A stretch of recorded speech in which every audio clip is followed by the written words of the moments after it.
Good afternoon.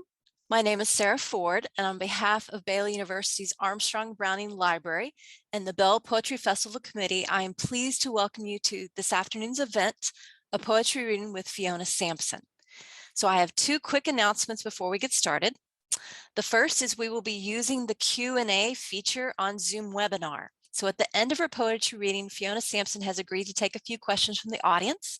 You can type those into the Q&A at any point during the poetry reading. At the end, we will read a few of those. The second announcement is if you are a student here for CAE credit, we will be posting a QR code on the screen at the end of the event. I have the honor of introducing our distinguished guest for today, Fiona Sampson. She is a leading British poet.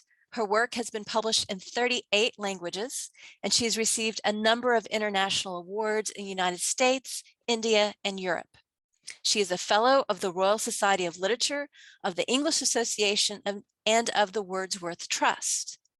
She has published 29 books and received an MBE for services to literature. And for the American audience, MBE is Member of the Most Excellent Order of the British Empire, a very high honor. She is Emeritus Professor at the University of Roehampton. She has served on the Council of the Royal Society of Literature and is a trustee of the Royal Literary Fund. Other honors include the Newdigate Prize, the Cholmondeley Prize, the Hawthornden Fellowship, and numerous awards from the Art Councils of England and of Wales, as well as various National Book of the Year selections. She recently received 3 major European prizes: the Noam Fresherley Laureateship, the European Lyric Atlas Prize, and the Wales Poetry Book of the Year for 2021 for her latest poetry collection entitled Come Down. She is also a broadcaster and a newspaper critic, a librettist and a literary translator, and was editor of Poetry Review from 2005 to 2012. Her internationally acclaimed biographies are In Search of Mary Shelley, published in 2018, and this year in 2021, The Two-Way Mirror, The Life of Elizabeth Barrett Browning. We are so pleased to welcome to a virtual Baylor today, the poet Fiona Sampson. Thank you so much, Professor Ford. It's a joy to be joining you. I wish I were joining you in the room, but as you can see, I'm in my room. This poem is called Deaf. Deaf. Are you listening? You are listening to the world, you think, but you hear yourself over and over, the dark tongue of world, its hidden places under trees beyond the lights. Darkness falling from your feet so deep you could fall through it forever. And how loud world is with night in the trees like a roost of galahs rising. The dark tongue of world rising up through you as you fall, dear self, dear lonely self, falling silently, mouthing through sound. That's the first poem in my latest book, and I guess it's a kind of invocation, but it has galahs in it, which are probably a clue to the fact that this book, Come Down, is an exploration of my Australian ancestry, only recently discovered, and of the house and the part of the country in Britain that I recently moved to, which is on the borders of England and Wales. But quite often I find myself writing about places further afield. And this poem is set in Slovenia. It's called Dantes Cave because locals in the karst, the limestone region of Western Slovenia, believe that the UNESCO World Heritage Site called the Skotčanska Jama, the Skotčan Caves, inspired Dante in his exile to write the Divine Comedy. I mean, I think Dante was enough of an extraordinary poet, and he had enough of a revenge motivation that he would have written the Divine Comedy even if he didn't get as far as Slovenia. But anyway, Relica Dolina, Scotland, the great gorge there, is known as Dantes Cave. Dantes Cave. Finally, I came to the end of the world, to a limestone cliff falling in pale steps, and far below, a pool somehow out of myth, proving that there was nothing but the rock to hold me up, to raise me into that clear air where crows were looping, where the eye of God was gold and inattentive. Then I saw the end is air and falling. It is clean and lovely. It is blue.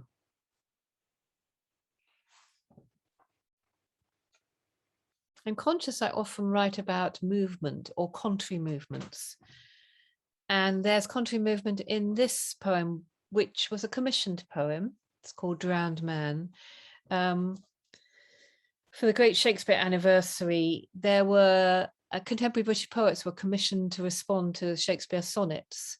It seemed to me an act of extraordinary hubris to write a sonnet in response to a Shakespeare sonnet, so I didn't. But the sonnet I picked was number 143, which starts, "Lo, as a careful housewife runs to catch one of her feathered creatures broke away, sets down her babe and makes all swift dispatch in pursuit of the thing she would have stay, while the neglected child holds her in chase." In other words, it's a poem about the eternal triangle, where the beloved is figured as a housewife, and the one part of the triangle is as a toddler holding onto her skirts, and the other as a chicken who's escaping from her clutches. And my poem is about the way that my husband steals the duvet when he turns over in the night, so that I'm always holding him in chase. Drowned man. See how they sleep. First he turns away and then she turns after him, or now she turns her back and he follows. Rolled by an imperative deeper than sleep, he rolls over like a wave that turns itself over. Sleepily, with the sea's deep breathing, with its rhythm pulsing far out from land, pulsing far down in the dark, where creatures not yet formed are forming, where like half-made beasts his dreams swim among hers, where she hears his breathing far above her, nearer to the light, nearer to the white-topped waves, the white-peaked sheets, his arm thrown across her now as she floats upward, drawing him out of deep tides, crossing their legs once more, and morning lies motionless to the horizon.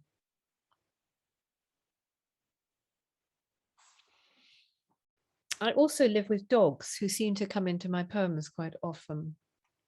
I live with 2 rescue dogs at the moment, and one was born in a kafana in Thessaloniki, and I'm not one of those British animal lovers who brings animals back from abroad, but the rescue charity I went to had brought her back from abroad. And so we called her Zoe after the Greek dentist who rescued her from the kafana. And there's an epigraph from Sappho, "Evening star, bringing back everything the bright dawn scattered."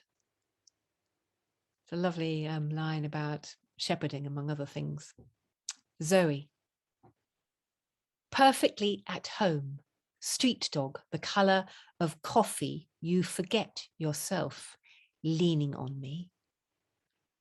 Young dog, the colour of Greek coffee, you lean on me like a child wanting to be picked up, wanting a home in my lap, wanting my coffee. Maybe you want me. Perfect in every part, pricked and appointed, ears and nose and tail, you danced your courtship dance on the bare earth, and now tired child, you come for rest and comfort, asking without shame, because there is no shame, as once Sappho taught you.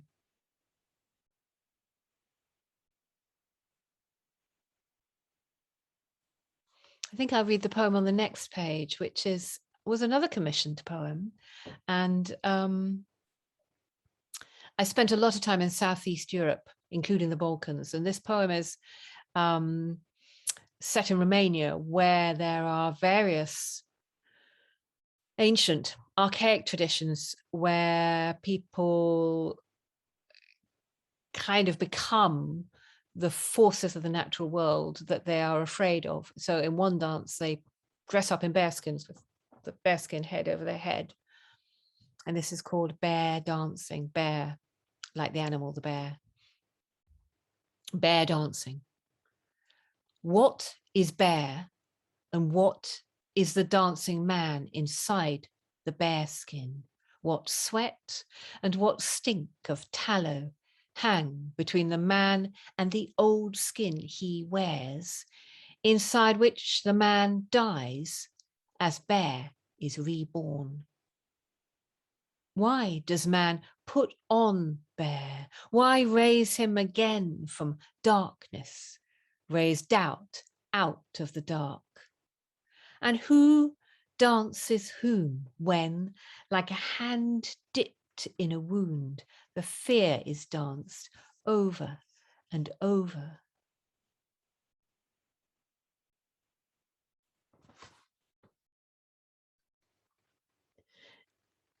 I live in the country, and in quite deep country by British standards, and I really value the encounter with the natural world.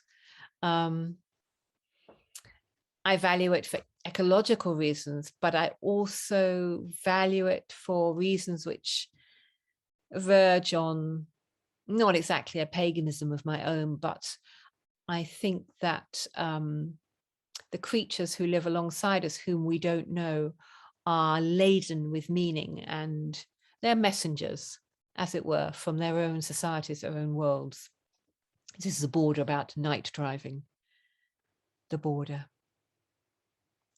One after another, they reveal themselves, stepping solemnly into the light.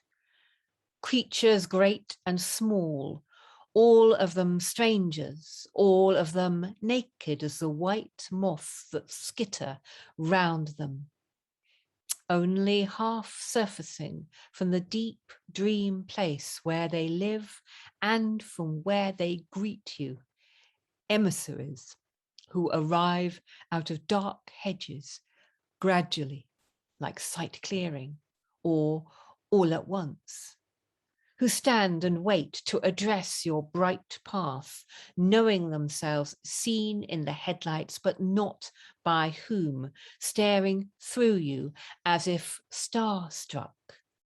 And you too, inside the car, your hands dark on the wheel, your dark eyes wide. Haven't you arrived once again at astonishment, at the brink of dream?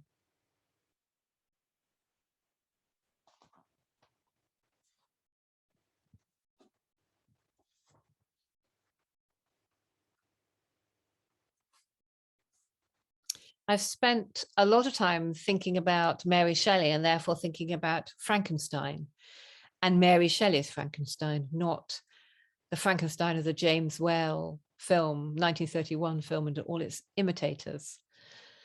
And of course, in Shelley's novel, Frankenstein makes his creature from parts of other people's bodies. And that means that he is sort of bringing those people back to life for reasons which have to do with hubris and scientific pride. And I thought how terrible it would be to have to go backwards through death again and not, having been redeemed or rescued or raised for reasons of love, but for this terrible reason. And this poem is called Frankenstein's Golem. one of the reasons I'm reading it just now is that I'm also very struck in the novel by that great central monologue by the creature where he comes back and addresses his maker, like Adam addressing God and saying, you know, you're punishing me for the frailty you created in me. But when the creature arrives, he's sort of like an emanation of the landscape. He comes out of that alpine landscape to greet Frankenstein's Golem. Who is this moving swiftly through darkness in a landscape not yet given form by daylight? Slipping shapeless as a shadow through the dark and unknown places, wearing night next to his skin, wearing a pelt of pine and stone. Who is this, atoms seething on his skin, who passes through the dark where he was buried and from which he was lifted not by love, by power alone, lifted from death and forced to pass again through his own dying, who slips away between rocks as waterfalls electrify the dark? Who is this on the mountain, where mornings break on the rocks orange, pink, terracotta, light, new, and tenderly wrought?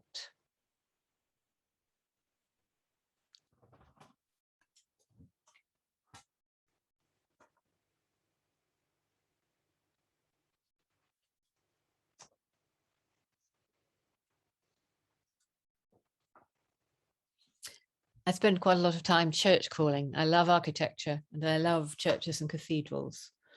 And so the Gothic in the title of this poem is not the Gothic of Frankenstein, it's Gothic medieval architecture.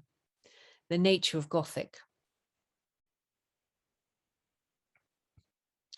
What does it want, this cool stone span, this bridge on air? What does it ask of us who come questioning, who move round its feet, our voices licking at space? Our desires make currents stir all up the air that asks us to see something wonderful, the roof of the world, perhaps. Expects some gravity to open in us, reflection or answer. But stone shifts endlessly into itself. It disappears and reappears like hours that slip out of mind, then reappear, having been lost to us while we were lost among the forest's pillars. I have to confess that behind that poem, there is the ghost of the Thomas Tranströmer Romanesque arches, which is also a poem about encounter with church architecture. And perhaps for that reason, I will read arcades in which, by contrast, such arches, such arcades are turned into a metaphor for sound, for the rise and fall of conversation. I really love hearing people's voices just far enough away or just through a wall so you can hear the music of the sentences and the emotion, but you can't hear the words. The same applies, of course, to overhearing a language that you don't know. Arcades. And this is one of a whole set of poems in this book, which actually has one of those Romanian folk custom figures on the front. That's from Charles Frege, the French photographer's project of Wild Man. But most of this book was written in France, in the Périgord. Arcades. In the morning air, voices fill and empty beside the barn, under the walnut trees. One continual linked pouring, the way arcades go, linking and pouring, linked and poured. Their speech is one continual discourse, raising hands to gesture, speaking on and on in the shade under the cypress trees. They do not know the morning or the evening when it comes. They only know this speaking that rises and falls in them like song.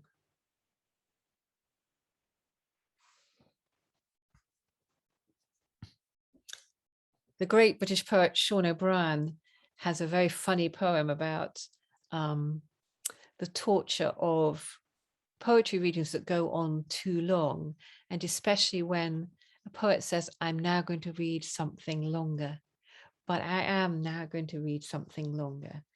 So I'm going to suggest that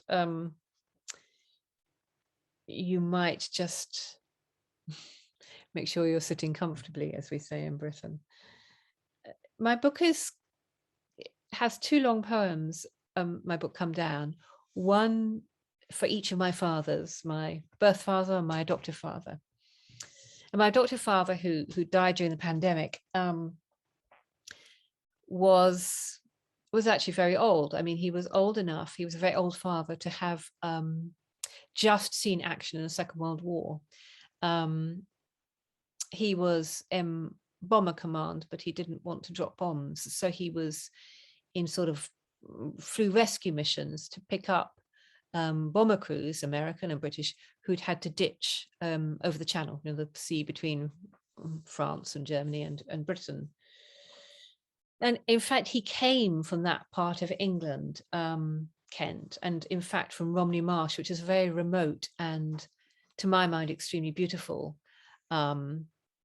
part of it's the tongue, it's the bottom right hand corner of England, really, just going out into the sea.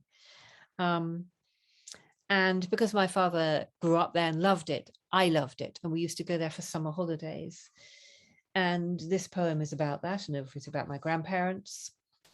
And it also has an allusion to Moses, because of course Moses was, the story of Moses, the story of the baby being found in a cradle among the a coracle among the bulrushes, being rescued. And in a sense, I was such a lost child too. And Romney Marsh, which is still marsh, lends itself to such a analogy.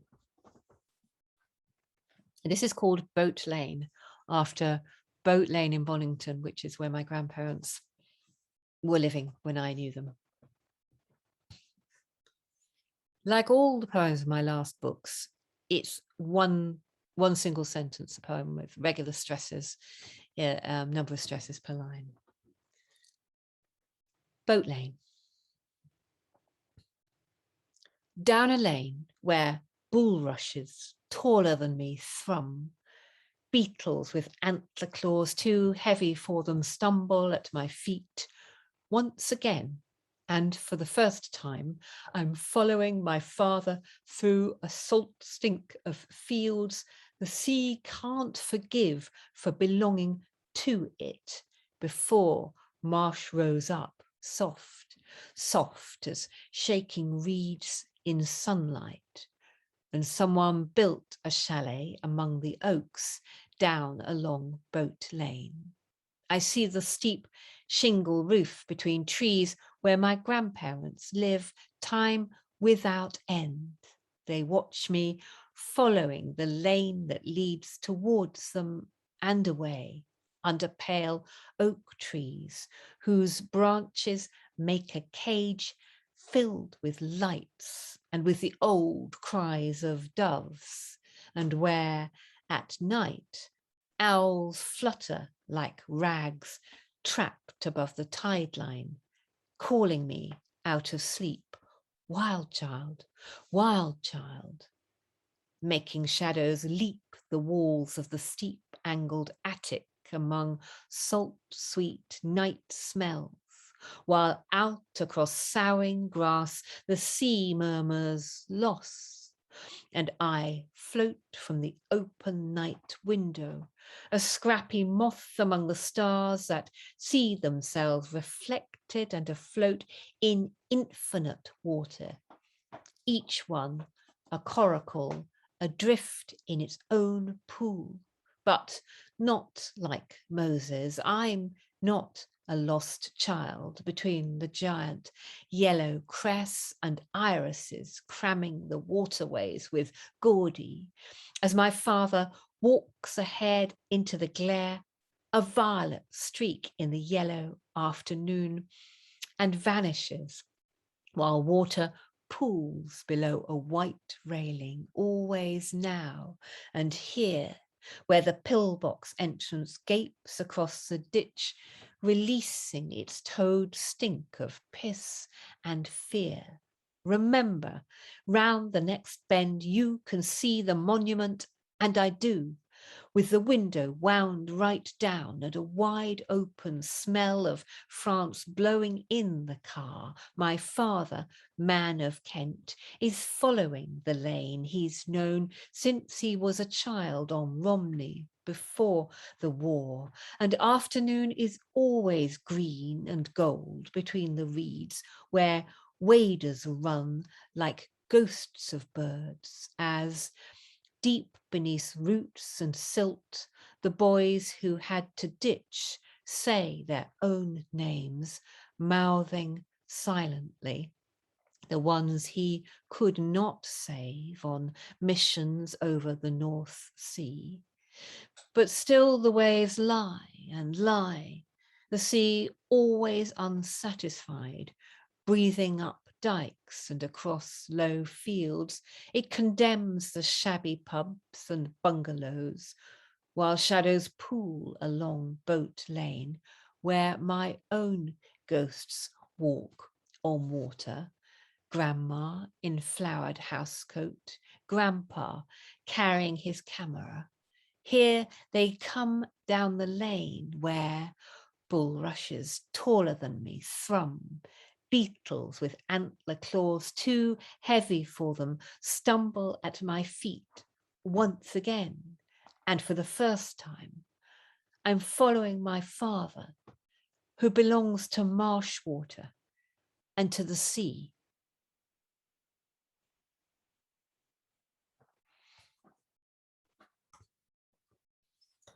I've written a lot of sea poems, but this book is mainly valley poems, because it's very strange to, I think, to move to a place that you feel is very historic and has deep roots, which you can kind of recognize, but which aren't your own. I think I'll read a Numenon. I wrote a pair of snow poems. Snow is fairly unusual in southern Britain. I mean, probably not as unusual as in Texas, but pretty unusual. I mean, that's to say we get snow every year, but we don't get 6 foot, it's 2 meters of it. We get a little bit of snow. So it's rather dreamlike. Numenon. Snow falls and fills a valley, and under its white roof, a sleeper dreams snow is falling secretly for her alone. On and on in darkness it falls like something speaking noiselessly into silence. Something that's all alone in silence, can't hear itself, can't feel grass or stones or the small branches it conceals. Even in the sleeper's dreams, falling snow cannot feel the world it longs to touch and misses, falling through its own cold embrace, on and on in the dark. The sleeper dreams snow is falling on her pillow as wide, wet words. The night speaks about itself. Snow speaking the words for night.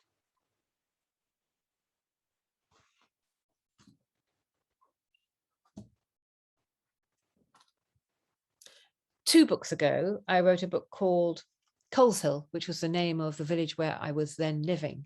And it's a book of psychogeography. And there's a repeated image of tremors in it, partly because it was a stressful time in my life, but also partly because I'm a little bit of a pre-Socratic. I really like the idea, well, I like the idea of Brownian emotion. I like the idea of the whole world constantly in flux, oscillating, everything, however still it seems, just gently tremoring. So this is one from a sonnet sequence called, and this one is called Deer at Middlelees. Middlelees was the name of is the name of a farm. The deer racing across a field of the same taupe and tallow they are, if they are, because they could be tricks of the light, must sense themselves being poured and pouring through life. We tremble, feeling everything's in motion.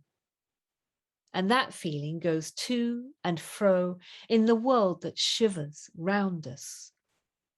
World, too, is something poured and endlessly pouring itself. February shakes the fields, trembles in each hazy willow.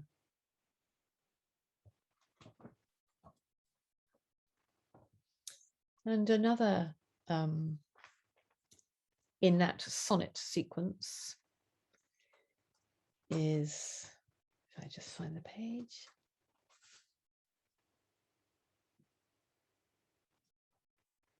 Summer Dusk.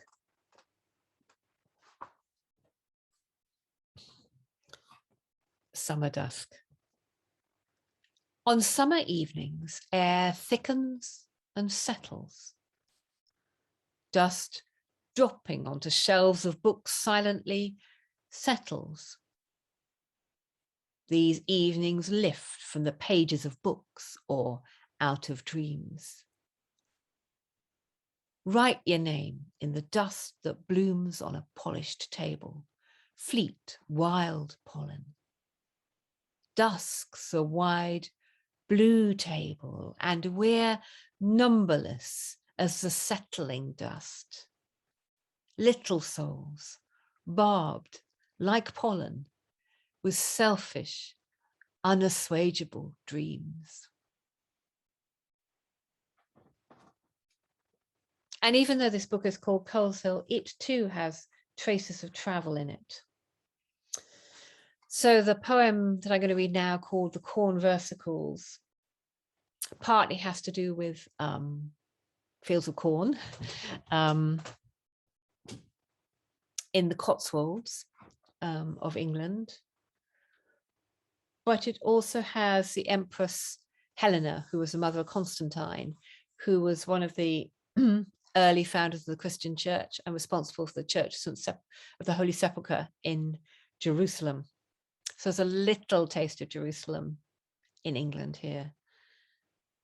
The Corn Versicles. I love paths cut through corn, through grass and meadowsweet, that clean opening, as if the path were a pattern for life, abstract and true, as if form were a truth about you. And I love to walk the new swathe where stalks start up from the exact gold dark as I reach down to touch each corn head with a fingertip. It makes me think of Helena, Empress Mother of Constantine, gambling on the natural justice that gods reward faithfulness. Everything good still waits in the next field. The best is yet to come, and it smells of warm earth, crazed by sun, of seed heads husked against my thumb. Do you remember when we walked at Eastleach? Did you see me stoop and grow strange to myself, like the rows of wheat, like shaking bells of husk?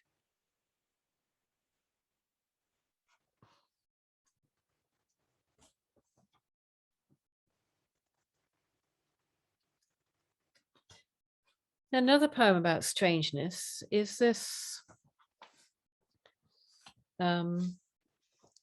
little sequence set at Rockmador, again near Perigord, where there's an astonishing Romanesque chapel, and it's dedicated to Our Lady of the Sea, who is the Madonna, and the Madonna is medieval and she's silver, but she's absolutely black because she's very, very, very tarnished.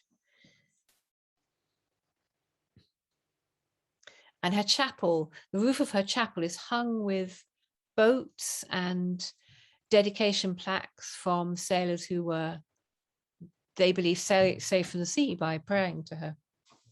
Even though it's an incredibly landlocked, it's right in the center of France, very, very far from any coast. Lady of the Sea. Blue and black, the Virgin sits in her high palanquin. She does not regard us. Her regard is drawn back from us, far back among the centuries, where she comes from and where she is going. Already she is traveling past us and away. Ancient star, flying so slowly we do not see her move. 2. Suppose she, compassionate, uncoiled her serpent's arms, or let that black mask fall. Could she move among us then? Or what would be broken and fired again? What understanding newly perfected? 3. High and far, very high and far, like the disappearing note of wind shrilling between glass, comes the tone the sweet stone rings when you knock the saint's open sarcophagus. 4. Lady in your ark of rock, you who wear the white stone as a wedding gown, lady adamant and personal, we carry you in the eye's reliquary, like a moat, or like a beam that, drowning, we could cling to. Lady, stronger than time, stronger than light, we see you, invisible, light and everywhere.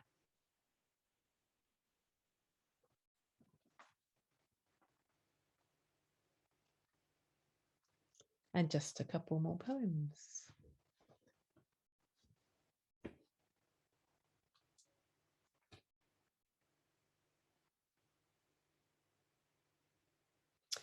The title poem is The Catch.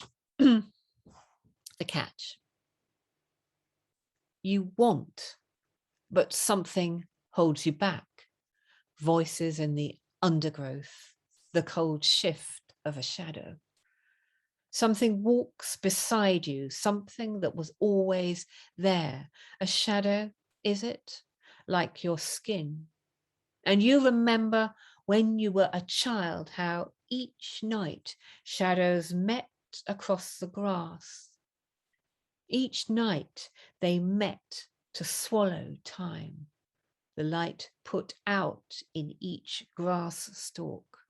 The story broken that you told yourself as you lay in the brief brightness between the trees. And as an envoy, At Last the Rye, which draws together the themes of several of the last few poems. At last the rye. Here we are, walking in moonlight through fields of rye. We pass through their pale sea in the summer night. 3 of us walking between the bent heads, the feathered napes of holy rye. Where we pass, the field opens. The moon silvers the path ahead of us. 3 of us walking. 1 will carry on and carry on, long after 2 have called their dogs home. 1 will walk a straight path through the silver fields that do not end. Thank you. Thank you so much for that beautiful poetry reading. A great pleasure. I know that it's very different to be reading to a screen than to an audience, but there is a large audience out there, and we're going to now give them a chance to ask you some questions. If you would like to ask Fiona Sampson a question, you can use the Q&A feature. If you are looking at a computer right now, it should be at the bottom of your screen. If you're on a phone, you'll probably have to get under the menu to do it. So the first question has to do with writing poetry versus performing poetry. Is it more difficult to perform or write your poetry? And is there anything you wish others would do more or less of when performing your poetry? Ah, that's such an interesting question. Well, it's definitely harder writing poetry. I mean, that's infinitely more difficult. I mean, it is difficult performing on Zoom, not actually so much because we're not in the room together, but because we can't see each other. I mean, you can see me, but I can't see you. So there is a feeling of talking to myself. And poetry, I think of as, I think it's an oral form, and I think that it's a gesture of communication. I mean, it's song-like, but it's a gesture of communication. And poetry that isn't, that somehow turns its back on the listener reader in any of the ways that poetry can, you know, by not being fully resolved, by being rebarbative, I mean, excessively rebarbative, by being written for the esteem of other poets, by being fashion conscious. I mean, there are lots of ways in which I think poetry fails to make a kind of generous leap. Yeah, it seems to me to have failed to understand the form of speech act it is, really. But I think I like performing very much. I mean, I do at the moment, obviously, very much miss not being in a room. I mean, in the room, in a performing in halls. And I think that's because I was originally a musician. And, you know, I trained, my first training was a conservatoire training. I was a soloist. I really like making that space of sound. And although I've just said everything about poems being communicative, I actually also have a secret fantasy that the perfect poem would be purely abstract. It would be abstract sound. It would just make these beautiful shapes in, I think, air, but by which I mean sound and time. I mean, I've written quite a lot. I've done actually quite a lot of scholarly research about this, because I'm very interested in the links between poetry and song, i.e. the whole performance bit. And the way that music and poetry, it seems to me, are peculiarly chronologic arts, and can only occur through time. So that even if you are reading a poem in solitude from a page, you in a sense have to read it out loud in your head to have the poetry experience, to have the sonic elements, and the pacing and so on. So to me, it seems, and I believe that, you know, the poem as it's laid out in the page, including in the most traditional forms, is a musical score. It's a score for the sound, for the oral life. It's a way to record that oral life. I don't think the way I read my poems out loud should be the only way they can be read out loud. I think that the definition should be what I've put on the page rather than what I do when I'm reading. Although when I'm reading, I think I'm reading what sounds I've decided to put, you know, I've organized on the page. So I mean, there are particular intonations I can't stand in poets who are particular fashionable ways of upping and downing your voice, which I just can't bear.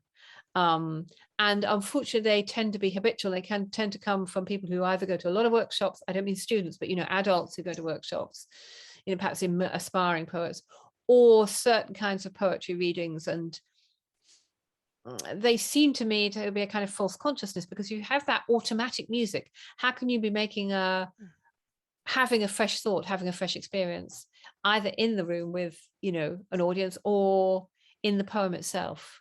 So that would be my greatest pet hate. Because I do a lot of international work, I'm very used to different kinds of performance. I'm used to, for example, East Europeans and Russians who really like this from a book, and it's absolutely, they're not giving an inch, and they're very solemn, and they don't look up from the book. And then there are the Russians, actually, there's the other school who perform from memory and are extraordinarily charismatic. So yeah, there's a whole range, isn't there? Okay, yeah, absolutely. Thank you. So this is a question about influence and sources. So this question, since you referred to Shelley's Frankenstein, I feel a bit more justified asking this question about influence. In several of your poems, I hear echoes of the Romantic poets, at least to my ear. So my question is a two-part question. First, could you talk about some of your poetic influences? And second, could you talk about how your research on Mary Shelley and Elizabeth Barrett Browning have shaped or impacted your poetry? Thank you. Yes, I actually don't think they have impacted my poetry very much at all. I think they've impacted my sense of myself as a writer, as a woman writer. But I haven't been a romanticist nearly as long as I've been a poet. And my poetry has had its own trajectory. I mean, I think that what one might think was romantic influence, i.e. there's quite a lot of the natural world in my poems, is actually, for a long time, I've been an eco-poet. It's just that my eco-poetics includes myth and the inhabited. I'm very interested in the inhabited landscape rather than this kind of fantasy we could ever encounter a landscape that has not been encountered by us. I mean, I'm very interested in the environment as a form of built environment, even when it's fields and trees and so on, and the influence we have on what species remain and so on. So in all of those ways, not. I think that, my relationship with the Romantics really started when I prepared an edition of Percy by Shelley for Faber, the Poet to Poet series, and they asked me to do Shelley because I was an established, well-known poetry editor as well as a poet, and they couldn't get anyone to do Shelley. And indeed, I resisted too, because there's a lot of Shelley which I think is extraordinary and a lot of Shelley which I think is terrible. He was very young when he died, and he didn't edit himself. We have the whole lot, and one has to wade through it as one would anybody else, if one had all their juvenilia and so on as well. But I am very attracted to what Hölderlin called the onrushing word, and the French feminists call a sort of strategy of, actually Hélène Cixous calls a strategy of celerity. Part of my movement to poetry which is all one breath poetry, as I call it, with no punctuation but grammatically sound, and line breaks obviously, but no punctuation in single sentence poems, is a sense of, I'm very interested in breath and connectivity and the flow of a poem. I used to try and score that by a lot of step lines, quite long lines, long poems, long lines, step lines, so that the poem will keep moving, not get stuck. Something about that form of momentum seems to me quite key to successful poetics of all kind. I mean, whether it's terzo rima or whether it's free verse now, but where there are strategies for acceleration. So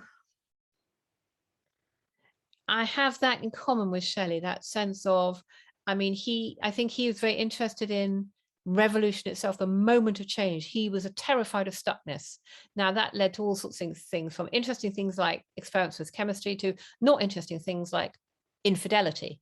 And indeed, I think his politics were not really profoundly egalitarian. I think he just wanted social revolution because he wanted flux, he wanted change and excitement. And that's in his poetics too, which is why I think he throws so many words at the page. And I share that. My own influences are probably actually people like Ted Hughes, W.S. Merwin, Miłosz, enormously many, because, I still have phases of becoming obsessed by a poet and reading everything by them, and, having a book as a touchstone book and then moving on.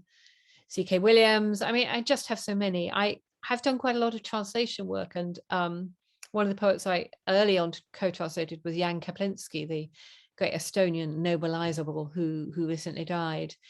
His poems don't have any of that kind of music in them. They're often prose poems, or they are in a poetics that's so innocent that it's like a prose poem, but there's an incredible lucidity to them. So he's an influence too. I mean, just a huge range, really. Wonderful, thank you. The next question is about process. What is the atmosphere you create for your writing? Do you have a ritual to get ready and settled into your time of writing? That's so interesting. When I wrote a book about writing poetry, I wrote about rituals. I said, because it's very much for people who sort of want to write but didn't quite know where to start, allow yourself to have these rituals, to choose a chair that's the chair you're always going to write in, and so on. I find I need silence. I can't have music or voices in earshot.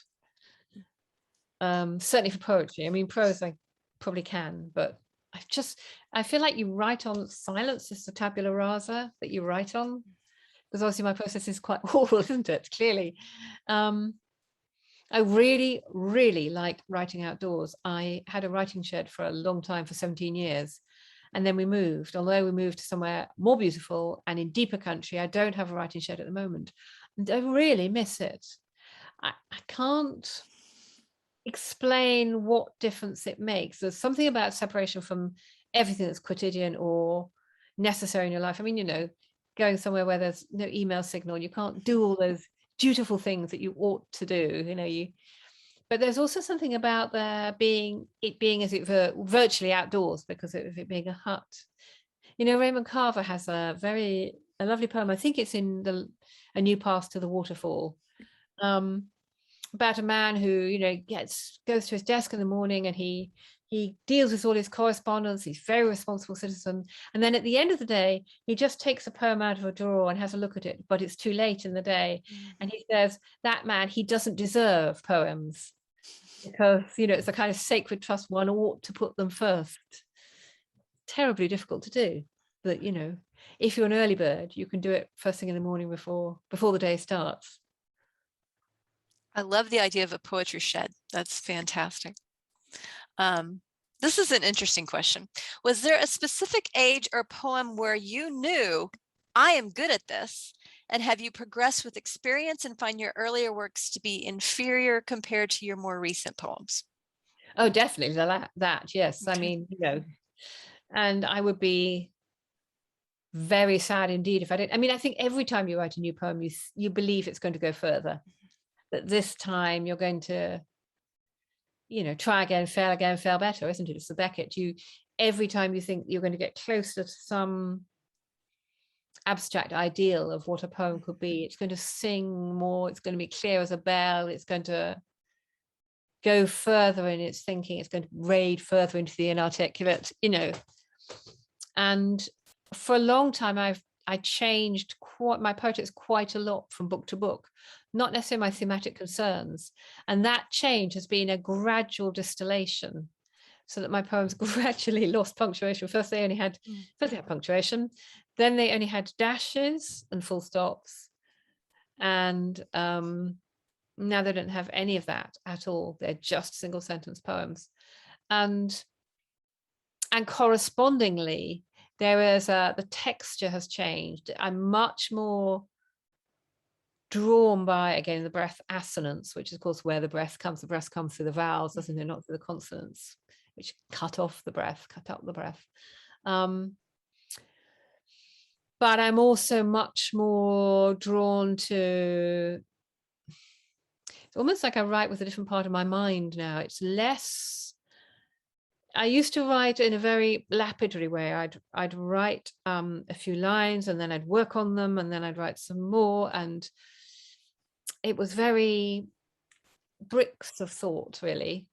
And now it's much more like, a pot on a wheel, that the form comes as you're working it, and the rough form is there in the first draft, and then just polishing it. And that rough form is much simpler necessarily. It's less synthesizing. It's less wide-ranging in terms of vocabulary and register. It's much more unified. And I think some critics think that has produced in me that my later work is it's easy to miss how much is going on in it. I want to be, the swan frantically paddling under the water, but you don't see the paddling. But I think sometimes critics sort of want to see the paddling because otherwise they think you might have just had a happy accident and just come out with it or something. Or not, it's incredibly technical, but I love the image of the swan paddling under the water. So a kind of larger question now. How is your writing of poetry affected when the world around you is in chaos? We're in the middle of a pandemic.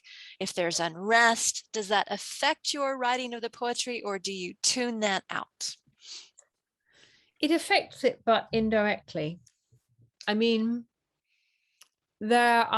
read any of these poems, but there are a lot of poems about violence in my collections, and it's been a returning theme.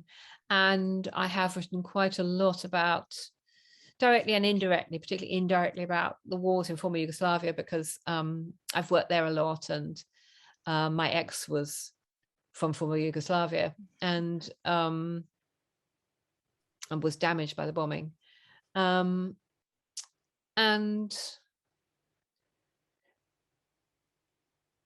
it seems to me that,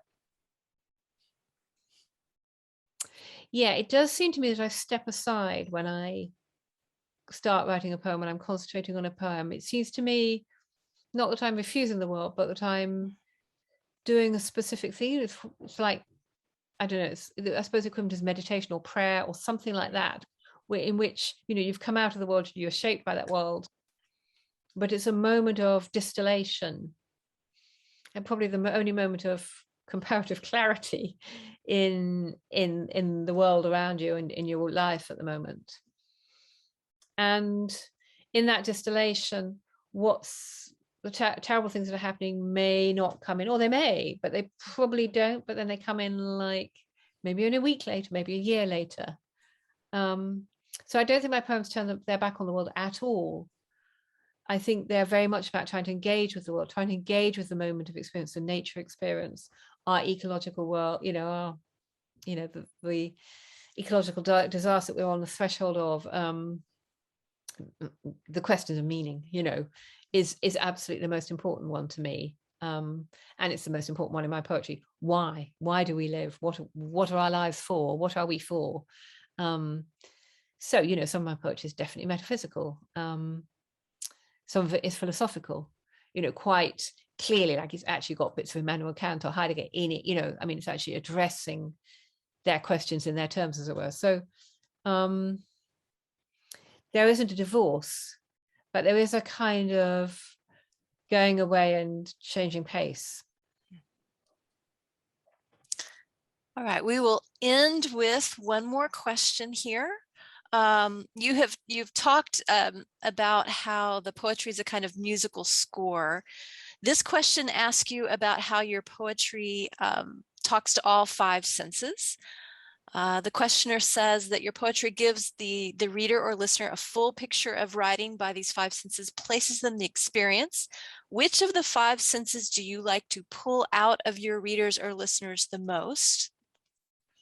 And you may have answered that with music, so we may say, okay, past the hearing.